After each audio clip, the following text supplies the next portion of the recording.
बच्चों, तो आज के वीडियो लेक्चर में हमने पार्ट 2 तक देख लिया था। अब हम सब क्या करेंगे, पार्ट 3 को देखेंगे, है ना। पादप में पोषण के पार्ट 3 को, जिसमें हमने वहाँ तक देख लिए थे कि कुछ ऐसे भी पादप हैं जो अपने पत्तियों के आकार बदलकर घट मतलब घड़े की नुमा के आकार बना देती है, जिसमें धागे नुमा कुछ कील कांटे पाए जाते हैं जो रोम कहलाते हैं। और उसमें कीट गिर जाते हैं तो उसके ऊपर पाचक रस छोड़कर वो पचा लेते हैं और नाइट्रोजन की पूर्ति करके अपना जीवन संभव कर पाते हैं। ठीक है, तो अब हम समझेंगे मृत जीवी को। यहाँ समझना है मृत जीवी को। तो मृत जीवी को पढ़ने से पहले आप ध्यान दीजिएगा कि इसके हम पॉइंट को पढ़ते हैं। तो यहाँ मृत जीवी में देखा है कि आपने बाजार में छत्रक अर्थात मशरूम, है ना, मशरूम बिकते देखे होंगे, है ना। चित्र 1.7 में आप देखेंगे। वर्षा के दिनों में वृक्षों की सड़ी गली टूटी टहनियों पर अथवा तनों अथवा छाल पर छाते के समान संरचनाओं के गुच्छे भी आपने देखे होंगे। ये सही है, हमने देखा है। गोबर जैसे गीली दीवार पर भी देखे हैं। कुछ सड़े पत्ते, वर्षा के मौसम में सड़े पत्ते जो पेड़ रहते हैं, छाल रहते हैं, उन पर बहुत सारे छतरी नुमा चीज़ क्या होते हैं, उग जाते हैं, जिसको हम मशरूम के नाम से जानते हैं। आइए देखें कि जीवन यापन हेतु इन्हें किस प्रकार पोषकों की आवश्यकता होती है और वे उन्हें कहाँ से प्राप्त होता है। ठीक, आगे देखिए। बुझो जानना चाहती है, क्या जानना चाहती है भाई? बुझो जानना चाहती है कि ये जीव अपना भोजन किस प्रकार प्राप्त करते हैं। इनमें प्राणियों के समान मुख भी नहीं होता, अर्थात मुंह नहीं होते हैं। ये हरे पादप के समान भी नहीं होते हैं। ठीक है, इनमें क्लोरोफिल भी नहीं होता है, अतः ये प्रकाश संश्लेषण भी नहीं कर सकते, भोजन संश्लेषण भी नहीं कर सकते, तो वह अपना जीवन कैसे यापन कर पाते हैं। आगे देखते हैं। आगे कहता है कि छत्रक के रूप में, देखिए छत्रक के पैकेट हो गए, ये सड़ी गली वस्तुओं पर उगा हुआ छत्रक है। ब्रेड क्रियाकलाप में अगर देख लिया जाए, कहता है ब्रेड डबल रोटी जिसका एक टुकड़ा लेकर आप जल के भिगो दें और भिगो कर नम एवं उष्ण, है ना, नम हल्का सा भींगी हो और थोड़ा सा गर्म जैसे स्थान पर क्या करना है, 2 से 3 दिन रख दिया जाए अथवा उस समय तक रखा रहने दीजिए जब तक कि उस पर रोएं जैसी संरचना ना दिखने लगे। मान लीजिए ब्रेड हो गया, इस पर रोएं जैसी संरचना अगर दिखने लगे, माइक्रोस्कोप से देखने पर पता चलता है, ऐसे पता भी चल जाता है यार। ध्यान दीजिएगा, 2-3 दिन आप सब्जी ही रख दीजिए, अचार पचार या कोई चीज़ रख दीजिए, 2-3 दिन के बाद उस पर रोम जैसी दिख ही जाती है ना। तो आगे देखिए, रोम जैसी संरचनाएं ना दिखाई देने लगे। ये कहता है कि ये धब्बे किस रंग के हैं। ये हरे रंग के भी हो सकते हैं, हल्की भूरी हरे रंग की होती है। आवर्धक लेंस या सूक्ष्मदर्शी की सहायता इसमें अवलोकन कीजिए, यानी अपने परीक्षण में नोटबुक पर लिखिए। बहुत संभव है कि आपको रुई धागे के समान संरचनाएं दिखाई पड़ेगी, वैसा ही होगा, है ना। अब कहता है कि यह जीव, अब यह जीव है, समझना है, जो उग रहा है वह क्या है, जीव है। कवक या फंजाई के नाम से जाना जाता है। किसके नाम से? कवक या फंजाई के नाम से। कहता यह जीव कवक या फंजाई कहलाता है। इनकी पोषण प्रणाली अथवा पोषण विधि भिन्न प्रकार की होती है। अब यही चीज़ को बोल रहा था कि इसमें तो ना तो कार्बन डाइऑक्साइड होती है, ना तो इसमें मानव जैसे मुख होते हैं, ना तो इसमें क्लोरोफिल होता है, ना ही यह प्रकाश संश्लेषण संभव कर सकता है, तो फिर पोषण कैसे होता है? इनकी पोषण प्रणाली क्या है, पोषण की विधि क्या है ना, तो भिन्न प्रकार की होती है। पोषण प्रणाली अथवा पोषण की विधि भिन्न प्रकार की होती है। ये मृत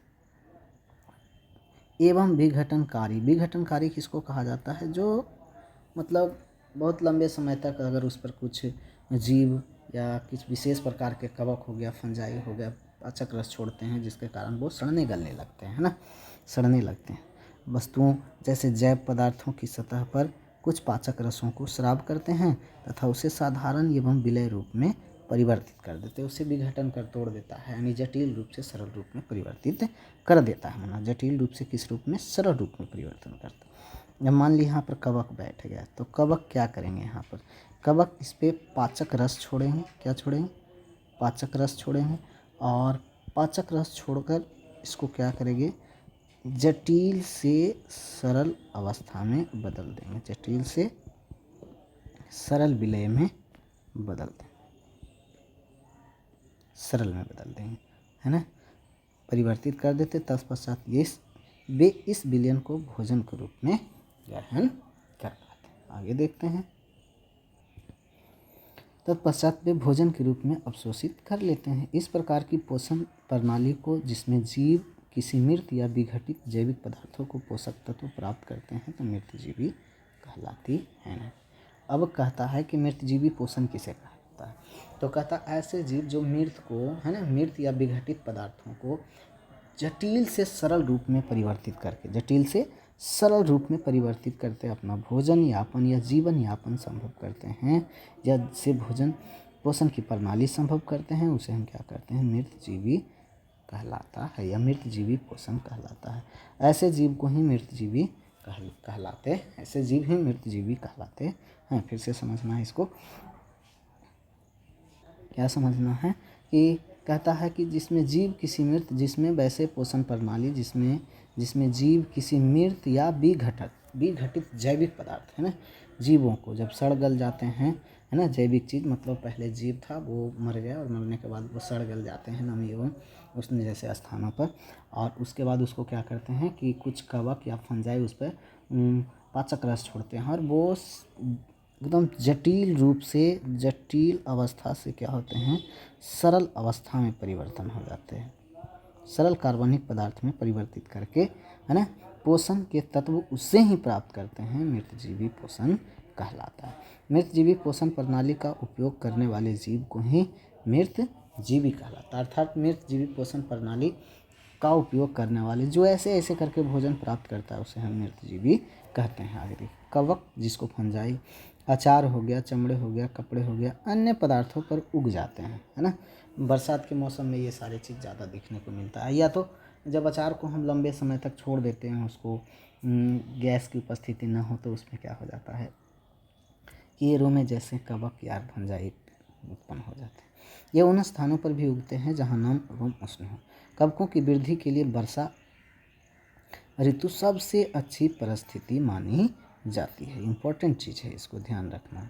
यही सब पूछता है। जैसे मृतजीवी में 4 गो पॉइंट ले लेगा और उसमें बोलेगा कितने सही हैं, 1 सही, 2 सही, 3 सही, 4 सही, ऑल सही, है ना, ए और बी सही, बी और सी सही, ए बी सी डी सही, है ना। ऐसे ही प्रकार के अब सवाल पूछे जा रहे हैं। तो ये सब ध्यान रखना कि वृद्धि के लिए पूछेगा कि बताइए कवक जैसे जीवों को जीवित रहने के लिए कौन सी परिस्थितियाँ अच्छी है, वर्षा ऋतु या गर्मी ऋतु, है ना। ऐसे आपको सवाल फंसाएंगे। इसी कारण वर्षा ऋतु के दौरान अनेक वस्तुएं कवकों की वृद्धि के कारण नष्ट हो जाते हैं, अनुपयोगी हो जाते हैं। ये भी सवाल लिख सकता है। पहला पॉइंट लिख देगा कि बताइए कि फंजाई हो गया या कवक है, जैसे जीव वर्षा ऋतु में अधिक पनपते हैं। दूसरा पॉइंट लिख देता है, वर्षा ऋतु के दौरान अनेक वस्तुएं कवकों की वृद्धि के कारण नष्ट हो जाते हैं, अनुपयोगी हो जाते हैं। अब ए और बी लगा देगा, यहाँ पर ए और इसमें बी लगा देगा, ठीक। बोलेगा ए और दोनों सही, बी और ए बी दोनों सही, केवल ए सही, केवल बी सही, इनमें से कोई नहीं सही। तो यहाँ सवाल समझना है कि अब ऐसा ही सवाल पूछे जा रहे हैं, मॉडरेट बनाया जा रहा है ना। तो अपने अभिभावक से कवक द्वारा होने वाले नुकसान पर चर्चा कीजिए। हो ही जाता है, जूते वूते अगर लेते हैं या कपड़ा ढेर दिन से रखा हुआ है, भींगा है, नमी है, तो वो सड़ जाता है जहाँ तहाँ, समझ गए बात को, ख़राब हो जाते हैं। ध्यान रखना इसको। आगे देखेंगे। पहले को याद है कि उसके सुंदर जूते विशेष प्रकार के अवसरों पर पहनती थी, वर्षा ऋतु में कवक के कारण खराब हो गए। जानना चाहती है कि वर्षा ऋतु में कवक अचानक कैसे प्रकट हो जाता है। उसका उतना ही परिस्थिति है ना, वो उसी में ऑब्जर्व कर पाता है। अगर उसको उष्ण में रख दिया जाए, तो उष्ण में ऐसे रख दिया जाए तो ऐसा संभव नहीं हो सकता। उसके लिए पानी अर्थात नमी होना बहुत आवश्यक है, और वो उस परिस्थिति में ही वो पनपता है। ये सब ध्यान रखना है। सामान्यतः कवकों के बीजाणु यानी बीज वायु में उपस्थित होता है, यानी वायु में उपस्थित होता है। कैसे पनपता है वो देखिए। जब वे किसी ऐसे जैव पदार्थ अथवा उत्पाद पर बैठते हैं जो नम और उष्ण हो, है ना, तब वे अंकुरित होकर नए कवक को जन्म दे देते हैं। क्या अब आप बता सकते हैं कि हम अपनी वस्तुओं को कवक द्वारा खराब होने से कैसे बचाया जा सकता है? सूखी जगह पर रखेंगे, है ना, नमी युक्त जगह पर नहीं। कथा बूझो की याद है कि उसके दादाजी ने बताया था कि एक बार उनकी गेहूं की फसल कवक द्वारा नष्ट हो गई थी। वह जानना चाहती है कि क्या कवक रोग का भी कारक बनता है। अब कहता पहेली ने बताया कि इष्ट एवं छत्रक जैसे अनेक कवक हो गया, उपयोगी भी है, परंतु कुछ कवक पादपों, जंतुओं एवं मनुष्य में रोग उत्पन्न करते हैं। कुछ कवकों का उपयोगी औषधि के रूप में भी होता है। बात सही है। इष्ट हो गया, छत्रक हो गया, जैसे अनेक कवक उपयोगी भी माने जाते हैं, जैसे इष्ट हो गए, छत्रक हो गया, ये सब चीज़ क्या है, उपयोगी भी माना जा रहा है। परंतु कुछ ऐसे भी कवक हैं जिनसे रोग का कारक भी बनते हैं। जैसे आगे देखें, कहता है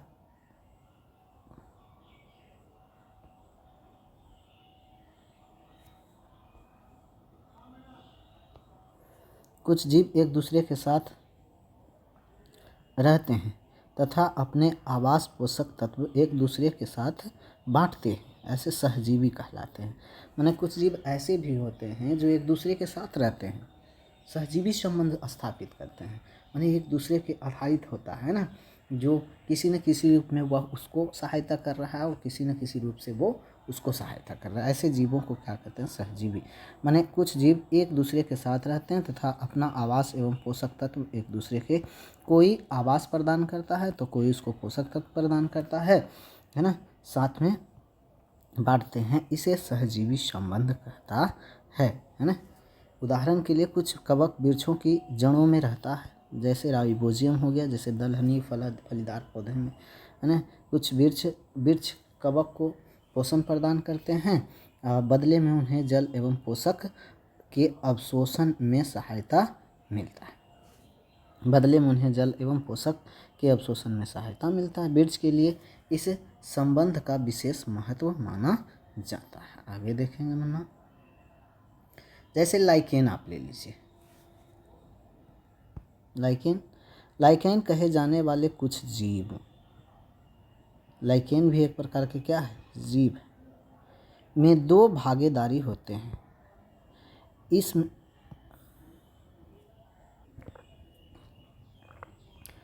कहता लाइकेन कहे जाने वाले कुछ जीवों में दो भागीदारी होते हैं। इनमें से एक शैवाल होता है, इनमें से एक क्या होता है, शैवाल होता है, तथा दूसरा क्या होता है, कवक होता है। एक तो शैवाल हो गया, दूसरा क्या हो गया, कवक हो गया। ठीक है। अब शैवाल कहाँ उगते हैं, शैवाल तो आपको बताए थे, तालाब हो गया, झील हो गया, या भींगी दीवारों पर हरे हरे, जैसे हरे हरे टाइप की जो युग जाते हैं जीव, उसको हम शैवाल के नाम से जानते हैं, जो क्लोरोफिल उपस्थित होता है, जिसके कारण वो भोजन भी बना सकता है।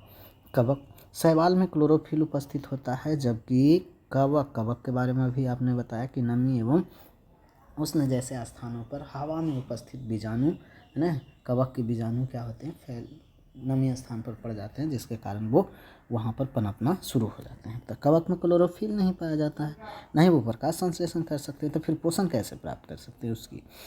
तो कवक शैवाल को क्या करता है, रहने का स्थान देता है, यानी कवक पर शैवाल उग जाते हैं, है ना, हरे हरे जो बता रहे थे, शैवाल उग जाते हैं, स्थान अर्थात आवास उत्पन्न करते हैं, जल एवं पोषक तत्व का उपलब्ध कराता है। बात समझिए, कवक जो है शैवाल को, शैवाल मतलब समझ रहे हैं, हरे हरे हरे हरे हरे जो जालीनुमा आकार की होती है, कहाँ उगते हैं, तो नदी हो गया, तालाब हो गया, जमे हुए पानी हो गया, गीली दीवार पर हो गया, ये सारी चीज़ पर हमें कल उल तर देखते हैं ना कि बहुत लंबे समय से हरे हरे काई के समान हो जाता है, वो क्या है, एक प्रकार के शैवाल है। तो कवक क्या करेगा, शैवाल को अपना घर स्थान देगा, जैसे कवक डबल बेड रोटी पर हुआ था तैयार, है ना, तो वहाँ पर देखिए कवक था, रहने का स्थान, आवास, जल एवं पोषक तत्व उपलब्ध कराता है, तथा बदले में शैवाल क्या करेगा, शैवाल प्रकाश संश्लेषण द्वारा भोजन बनाएगा और खाद्य कवक को दे देता है। तो एक दूसरे को जीवन जीने में संबंध एक दूसरे पर आधारित है। जब दो जीव एक दूसरे को, है ना, एक साथ रह के उसकी सहायता करता है, पोषण मरम्मत, उसको स्थान दे, उसको हम क्या कहेंगे, सहजीवी संबंध दर्शाता है। तो यहाँ पर लाइकेन क्या हो गया कि कवकों और शैवाल के बीच की कड़ी हो गया, दोनों को जोड़ने का कार्य करता है। ठीक है। आगे देखते हैं मुन्ना, मृदा में पोषक की पूर्ति किस प्रकार होती है। खाद्य पदार्थ देता है किसान, है ना, उसको खाद्य पदार्थ के साथ ही साथ कहता है कि फलीदार पौधे में मतलब एक राइबोजियम नामक जीवाणु भी पाया जाता है जो नाइट्रोजन को ग्रहण करके विलेय पदार्थ में मिला देता है, फिर उसको जल में विलय हो जाता है, फिर जड़ उसको अवशोषित करके उत्काल के लॉन्च कर पाते हैं। इसको हमने देखे थे पहले, बट इसको पढ़ लिया जाता है। ओके, कहता है क्या आपने किसानों को अपने खेतों अथवा माली के बगीचे में लॉन गमलों में खाद अथवा उर्वरक डालते देखो हैं। क्या आप जानते हैं कि वे इन्हें मृदा को क्यों मिलाते हैं? क्योंकि सभी पोषक पदार्थ यानी पोषक कहता है कि सभी पोषक पदार्थों की प्राप्ति के लिए पादप में, है ना, स्वस्थ एवं अच्छे फल प्राप्त करने के लिए, है ना, मृदा में ये उर्वरक एवं खाद को डालते हैं किसान। अतः आप पढ़ चुके हैं कि पादप मृदा से खनिज पोषक तत्व अवशोषित कर लेते हैं, अतः मृदा में इनकी मात्रा लगातार कम होती जाती है। उर्वरक एवं खाद में नाइट्रोजन, पोटेशियम, फास्फोरस जैसे पोषक तत्व होता है। पादपों द्वारा लगातार उपयोग किए जाने के कारण मृदा में उनकी मात्रा धीरे धीरे कम हो जाती है। इसलिए मृदा को इन पोषक तत्वों से समृद्ध करने के लिए भूमि में उर्वरक तथा खाद मिलाते हैं। कौन? किसान। यदि पादप को पोषण की आवश्यकता होती है, आवश्यकता के बारे में ज्ञान हो तो हम न केवल पादपों को उगा सकते हैं बल्कि उनके साथ स्वस्थ भी रख सकते हैं उसको।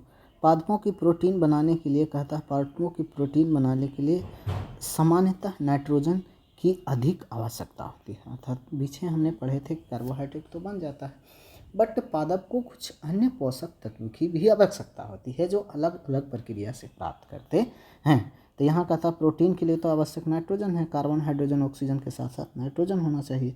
नाइट्रोजन की अधिक आवश्यकता होती है। फसल की कटाई के बाद मृदा में नाइट्रोजन की कमी हो जाती है। यद्यपि वायु में नाइट्रोजन गैस प्रचुर मात्रा में होता है, परंतु पादप इसका उपयोग परोक्ष रूप से नहीं कर सकता है, ध्यान से कहना, प्रत्यक्ष रूप से नहीं उस प्रकार करने में असमर्थ हो जाती है जैसे वे कार्बन डाइऑक्साइड को उपयोग करते हैं। पौधे नाइट्रोजन को विलयन के रूप में ही अवशोषित कर सकते हैं। तो विलयन के रूप में अवशोषित करने के लिए क्या करेंगे? तो ये वायुमंडल में उपस्थित नाइट्रोजन को कुछ ऐसे भी जीवाणु हैं जो क्या करता है कि पौधे या फलीदार जैसे दाल जैसे हो गया, है ना, कुछ पादपों के जड़ में, है ना, कुछ जीवाणु पाए जाते हैं जिसका नाम है राइबोजियम जो नाइट्रोजन को क्या करता है? अवशोषित कर लेता है और मिट्टी में मिला देता है, और विलय बनाने के बाद ये विलय के रूप में मिट्टी मिल जाता है एवं पादप उन्हें क्या करता है? जड़ों के माध्यम से जल की उपस्थिति में अवशोषित कर पाते हैं। परंतु राइबोजियम अपना भोजन स्वयं नहीं बना सकता। यह भी सहजीविता निभाती, किसके साथ? चना हो गया, मटर हो गया, मूंग हो गया, सेम हो गया, अन्य फलीदार पादपों के जड़ में रहते हैं तथा उन्हें नाइट्रोजन आपूर्ति करते हैं। अधिकतर दालों फलीदार पादपों से प्राप्त होती है। इसके बदले पादप राइबोजियम को जीवाणु को आवास प्रदान करते हैं। तो खाद बना लिया, आवास प्रदान करते हैं, अतः इनमें सहजीवी संबंध होता है। इस संबंध का किसानों के लिए विशेष महत्व है। दालों की फसलों के लिए उन्हें मृदा नाइट्रोजन उर्वरक देने की आवश्यकता नहीं पड़ती। यही नहीं, दाल की फसलें उगाने के बाद भी अगले फसल के लिए सामान्यतः उर्वरक की आवश्यकता होती है। तो इस अध्याय में आपने पढ़ा कि अधिकतर पादप स्वपोषी, बहुत कम ही पादप ऐसे अन्य हैं जो अन्य पोषण प्रणाली को अपनाते हैं। माने सब अधिकतर तो स्वपोषी होते हैं, कुछ ही ऐसे हैं जो अन्य पोषण प्रणाली को भी अपनाते हैं, जैसे परजीवी हो गया, मृतजीवी हो गया। मृत जीवों को सड़ा गलाकर सरल से जटिल से सरल बनाकर पाचक रस छोड़ता है, उसको अपने भोजन के रूप में ग्रहण करता है ना। परजीवी हो गए जो दूसरे पदार्थ जैसे अमरबेल हो गए, धंधा हो गया, ये सारी चीज़ को देख लेंगे, खटमल हो गया, है ना। मृतजीवी दूसरे पादपों की पोषण प्राप्त करते हैं। कहता परजीवी एवं मृतजीवी दूसरे पादपों से पोषण प्राप्त किया। सभी प्राणियों अपने भोजन के लिए पादप तथा अन्य प्राणियों पर निर्भर रहता है। उन्हें हम विषमपोषी के रूप में समूहीकृत कर सकते हैं। क्या हम कह सकते हैं कि कीटभक्षी पौधे आंशिक विषमपोषी है? एकदम यस जवाब हो सकता है। इसी के साथ ये चैप्टर समाप्त होता है। कुछ प्रमुख शब्दावली हैं जिसको हम समझेंगे। स्वपोषी पोषण, है ना, जिसमें जीव अपना भोजन स्वयं बना ले। स्व क्लोरोफिल, जो सूर्य की प्रकाश की संग्रहित करके अवशोषित करके, है ना, पौधे के लिए भोजन बनाने की बहुत हद तक मदद करता है, उसको हम क्लोरोफिल कहते हैं। ये पत्तियों में पाया जाता है, जिसके कारण इसमें हरित लवक पाया जाता है।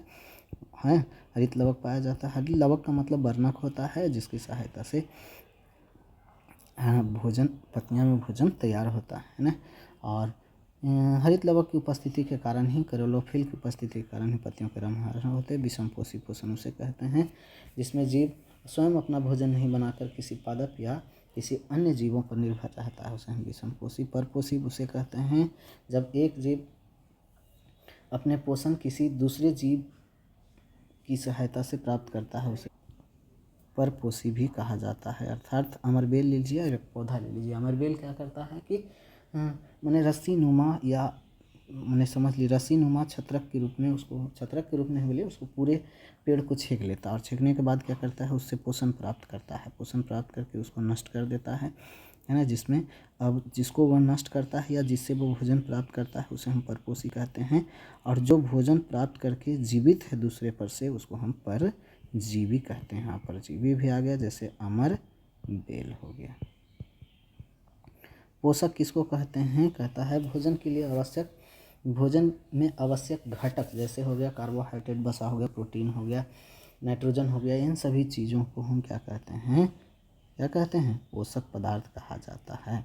जो हमारे शरीर के भोजन के रूप में कुछ घटकों की आवश्यकता होती है, जिसे हम पोषक पदार्थ कहते हैं। कार्बन हो गया, हाइड्रोजन हो गया, नाइट्रोजन हो गया, अर्थात कार्बोहाइड्रेट, प्रोटीन, वसा, है ना, ये सारे न्यूट्रिशन क्या कराता है, पोषक। कीटभक्षी पादप, ऐसे पादप जो कहता है कि अपनी पत्तियों को आकार बदल के घड़े के समान बना लेती है, और घड़े के समान बनाने के बाद उसमें कुछ कीट गिर जाते हैं, जिस पर पाचक रस छोड़कर उससे भोजन प्राप्त करते हैं, उसे हम क्या कहते हैं, कीटभक्षी पादप का। प्रकाश संश्लेषण, प्रकाश की उपस्थिति में कहता पेड़ पौधे अपना भोजन स्वयं बनाता है, जिसे हम प्रकाश संश्लेषण क्रिया कहते हैं। जिसमें कार्बन डाइऑक्साइड हो गया, हाइड्रोजन हो गया, और क्लोरोफिल की मदद से या प्रकाश संश्लेषण पड़ेगा इस पर, यानी लाइट पड़ेगा। उसके बाद क्या होगा, कार्बोहाइड्रेट तथा ऑक्सीजन का उत्पाद करता है। इस विधि को ही प्रकाश संश्लेषण कहते हैं। मृतजीवी, ऐसे जीव जब एक अन्य जीव को क्या सड़े एवं मृत जीवी को एवं जैविक पदार्थों को जटिल से सरल रूप में परिवर्तित करके अपना पोषण या अपने भोजन या उससे भोजन को अवशोषित करता है या पोषण अवशोषित करता है, उसे हम क्या कहते हैं, मृत जीवी कहते हैं। जैसे कवक हो गया, फंजाई हो गया, ये सब क्या है, मृत जीवी हो गया। रंध्र किसको कहा जाता है, पत्तियों के बीच में बहुत सारे छिद्र पाए जाते हैं, और छिद्र पाए जाते हैं, और इसको अगर हम बाहर निकाल के देखें तो ये दो किडनी के समान के बीच में घिरा रहता है, जिसको हम क्या कहते हैं, रंध्र कहा जाता है। यही खुला रहता है जिसको रंध्र कहते हैं।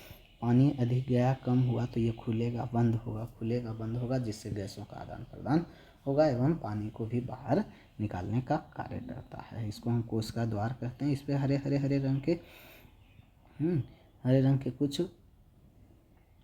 पदार्थ पाए जाते हैं, जिसको हम हरित लवक या क्लोरोफिल कहते हैं। चलिए, सहजीवी, वैसे जीव जब एक दूसरे से रहकर अपना पोषण यापन, जीवन यापन करते हैं ना, एक दूसरे को किसी न किसी रूप में सहायता करता है, तो उसे हम क्या कहते हैं, सहजीवी संबंध दर्शाता है। हो गया, जैसे लाइकेन हो गया, कवक और शैवाल के बीच संबंध दर्शाता है ना, ध्यान रखना उसको। कवक किसको कहा जाता है, कहता है कवक